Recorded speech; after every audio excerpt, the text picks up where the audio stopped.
ಮನೆ ಫೋಟೋ ತಗೊಂಡ್ಬರ್ತೀನಿ. ಭದ್ರಾವತಿ ಅಷ್ಟೇ ಬೇರೆ ಬೇರೆ ಜನ ಫೋನ್ ಮಾಡಿ ಒಂದೆಲ್ಲ ದಾಖಲೆಗಳು ಅವರೇ ಕಳಿಸಿಲ್ಲ, ನಾನು ಯಾವುದು ಕೇಳಿಲ್ಲ.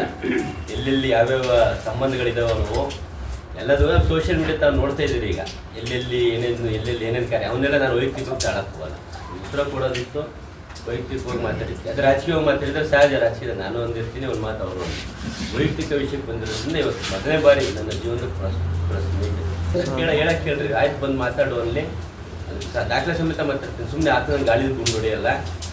ಪ್ರಮಾಣ ನಾನಂತೂ ದೇವ್ರ ಮನಸ್ಸು ನಮಗೆಲ್ಲ ಗೊತ್ತಿದೆ. ಈಗಲೂ ದೇವ್ರ ಗುಂಡು ಮಾಡಿದ್ದಾನೆ ಗೊತ್ತಿದ್ದೀನಿ. MP ಚುನಾವಣೆ ಯಾರಿಗೆ ಮಾಡಿದೆ ಅನ್ನೋದನ್ನು ಬಂದು ಅದನ್ನು ಪ್ರಮಾಣ ಮಾಡಿ.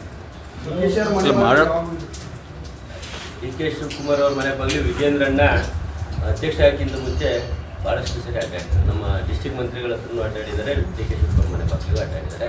ಕಾಂಗ್ರೆಸ್ ಸರ್ಕಾರ ಸೇರಕ್ಕೆ ತುದಿಗಾಲಲ್ಲಿದ್ದರು.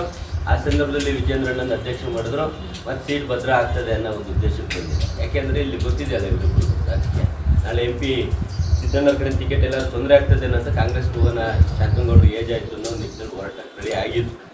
ಆದರೆ ಎಲ್ಲಿ ಯಾವ ವಿಜೇಂದ್ರಣ್ಣ ಆದ್ರೂ ಬಂದೋಬಸ್ತ್ ಆಗ್ತದೆ. ಅದೇ ವಿಜೇಂದ್ರಣ್ಣರ ತಂದೆ ಯಡಿಯೂರಪ್ಪವ್ರನ್ನ ರೆಸಾರ್ಟ್ ರಾಜಕೀಯ ಮಾಡಿ ಇಳಿಸೋಕೆ ಹೋಗಿದ್ದನ್ನು ನಾವು ಮಾಡ್ತಿದ್ದಾನೆ. ಅಡ್ಜಸ್ಟ್ಮೆಂಟ್ ಪಾಲಿಟಿಕ್ಸ್ ಮಾಡು, ಮಾಡಬೇಡ ಅಂತೇಳಿ ಒಂದು ಸೈಡ್ ಮಾಡೋದು. ಕಾಂಗ್ರೆಸ್ ಬೇಕಾ ಕಾಂಗ್ರೆಸ್ಸಿಗಿರು, BJP ಬೇಕಾ BJP, ಅಲ್ಲಿ ಇಲ್ಲಿ ಎರಡು ಕಡೆ ದ್ವಂದ್ವ ನೀತಿ ಮಾಡಬೇಡ. ಈಗ ಮಾಡ್ತಿರಲ್ಲ, ಹುಟ್ಟಿರೋ ಜನಾಂಗ ಜಂಗಮ ಜನಾಂಗ, ಸರ್ಟಿಫಿಕೇಟ್ ಕೇಳ್ತಿರೋದು ಪರಿಸ್ಥಿತಿ ಇದೇ. ಅವ್ರ ಮನಸ್ಸಿನ ಗೊಂದಲ ಇಲ್ಲೇ ಗೊತ್ತಾಗ್ತದೆ. ಎಲ್ಲ ಕಡೆ ಅನ್ಯಾಯ ಮಾಡ್ಕೊಂಡು ಮಾಡಿದ್ದಾರೆ. ಅದನ್ನ ಹಿನ್ನೆಲೆ ತಂದೆದು ಯಾವುದೂ ನಾನು ಮಾತಾಡೋಕೆ ಹೋಗಲ್ಲ.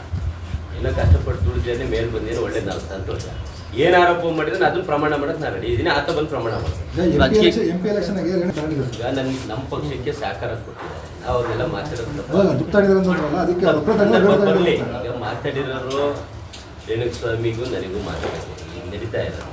ರೇಣುಕಸ್ವಾಮಿ ಅವರು ದುಡ್ಡು ತಗೊಂಡಿರೋದ್ರ ಬಗ್ಗೆ ದಾಖಲೆ ಸಮೇತ ಪ್ರಮಾಣೀಕರಿಸ್ತೀನಿ. ನಾನು ತಗೊಂಡಿಲ್ಲ ಅಂತೇಳಿ ಆತ ಪ್ರಮಾಣ ಮಾಡಿ, ನಾನು ತಗೊಂಡಿದ್ದೇನೆ ಅಂತ ಪ್ರಮಾಣ ಮಾಡಿ.